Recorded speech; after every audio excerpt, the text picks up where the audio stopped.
நானே ஒரு பரதேசி பையன், நானே ஒரு வெங்கம் பையன், என்னை நம்பி நானே ஒரு பிச்சைக்கார பையன். என்னை மாதிரி கேடுகட்ட மானங்கட்டவனும் கிடையாது. எவன் என்ன பேசலாம் பேசிட்டு போன ஊத்துட்டு போவேன்.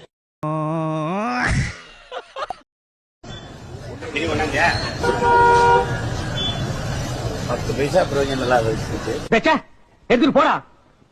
இனிமே துண்டு போடுறது இந்த பொண்ணாட போத்தி ஏமாத்துற வேலையெல்லாம் வேண்டாம். அண்டா குண்டா சில்வர் பாத்திரம் வாட்சு மோதிரம் முடிஞ்சா 2 ஏக்கர் நிலம் எழுதி வைங்க. யூஸ் ஆகிற பொருளா கொடுங்க.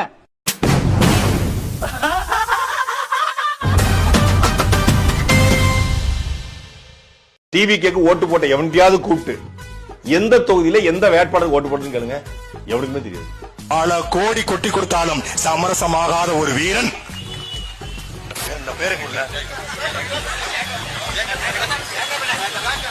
பல கோடி கொட்டி கொடுத்தாலும் விடை போகாத வீரன் என் தம்பி ஜாக்கப் அவர்களுக்கு. அதெல்லாம் சிரிச்சுக்கணும். அது வந்து ரொம்ப எப்படி சொல்றது,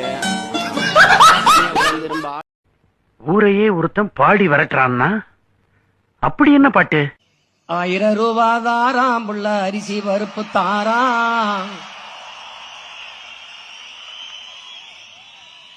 ஏத்த மகளை வாடி நம்ம ஓட்டு போட்டு வருவோம்.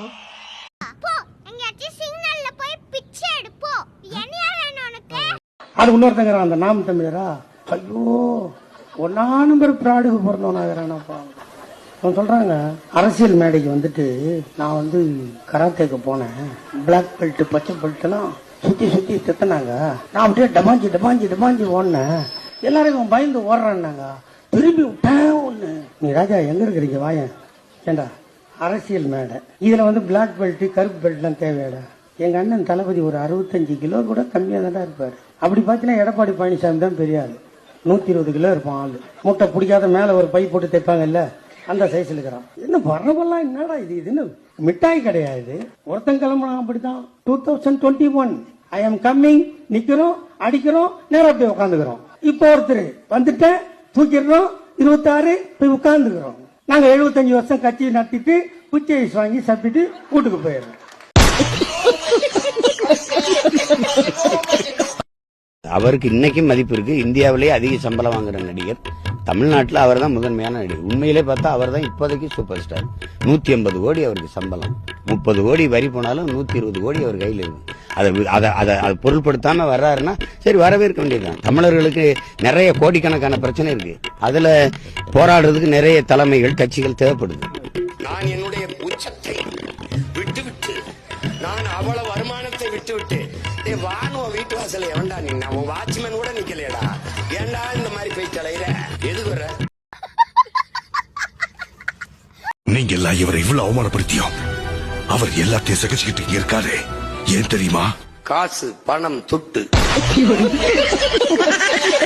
இதுல நாம் தமிழர் கட்சிக்கு 5-6 சீட்லாம் கொடுத்துருக்காங்க. அதர்ஸ் கொடுக்குறாங்க. அதர்ஸ் யார் இருக்கா?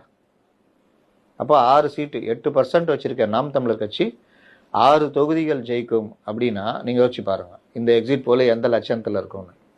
ஏன்னா சீமானே இதை நம்ப மாட்டாரு.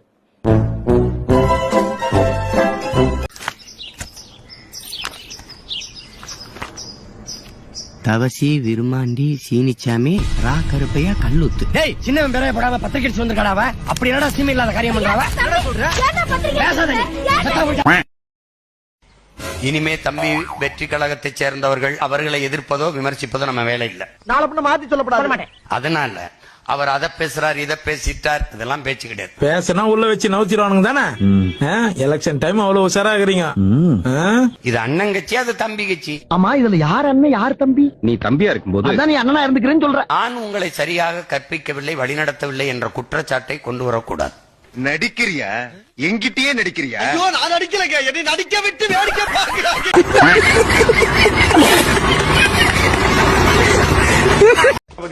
டிவிக்கேன்னு கத்துவாங்கல்ல, அந்த மாதிரி சின்ன கத்தல் கூட இல்லைங்க. Pin drop silent. எப்படி பின் டிராப் சைலண்ட்?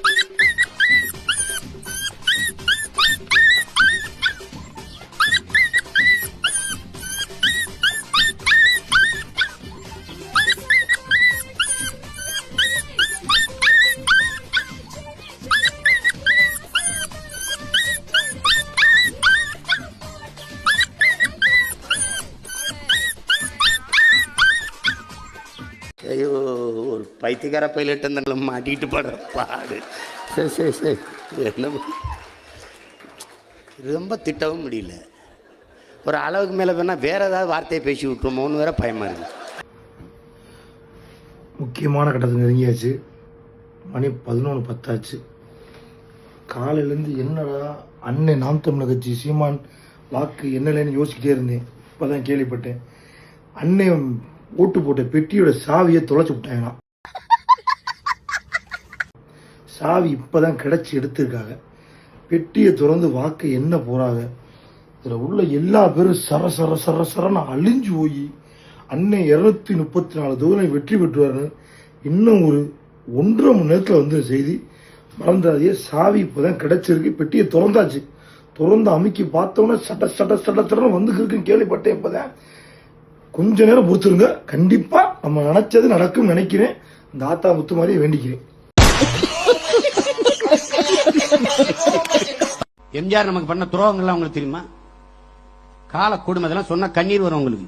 மறைந்த ஐயா எம்ஜிஆர் அவர்கள் சொல்றாரு, என்ன உடன் பிறந்தார்களே, தூங்காதே தம்பி தூங்காதே. பெரியார் தான் படிக்க வச்சாரா?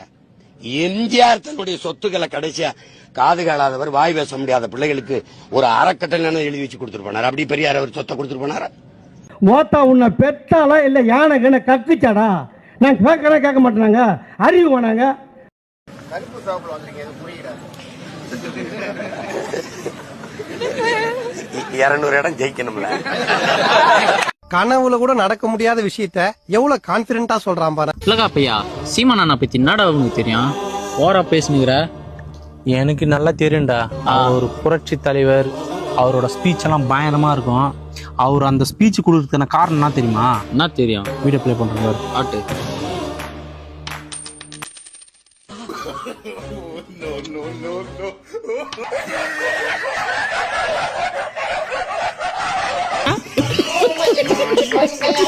நாங்கள் தத்துவ கூட்டம் அல்ல, தற்குறி கூட்டம், தற்குறி கூட்டம், தற்குறி தற்குறி தற்குறி கூட்டம்.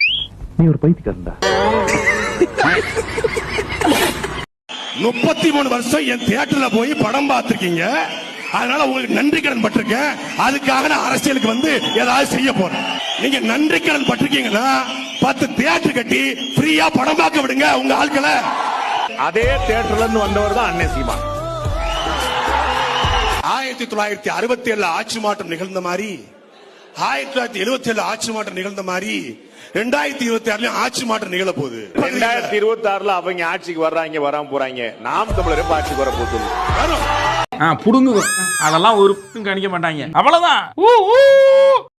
இனிமேல் யாரையாவது கோமா வந்து நமக்கு கோவம் வந்துச்சு எடுத்துட்டோம்னா போடா சாட்ட, போடா சாட்ட மகனே, போடா சாட்ட, ஏ பொட்ட. 4 முதலமைச்சர் வேட்பாளர் நிற்கிறார் இல்லையா? ஐயா ஸ்டாலின், ஐயா எடப்பாடி, நந்தி தம்பி விஜய், அப்புறம் உங்க மகன் சீமான். இதுல எவன்ட்ட நாடு இருந்தா சரியா இருக்கு பாருங்க. ஒருவேளை அவங்க கிட்டே இருந்தா நல்லா இருக்குன்னா அவங்களுக்கே போடுங்க, எங்களுக்கு சுடுகாட்ட போடுங்க. பாட ரெடியா ஆச்சுங்க சீக்கிரம். அடங்கொம்மால என்ன எப்படி கூடுவா?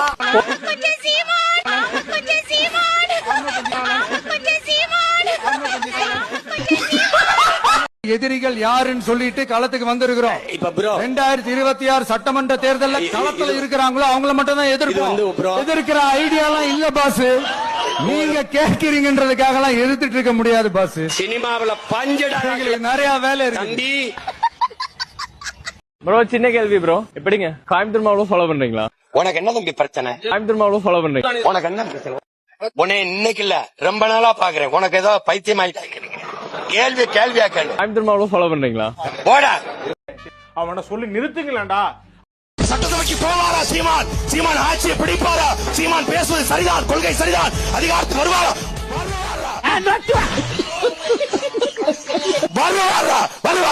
வரமாட்டா.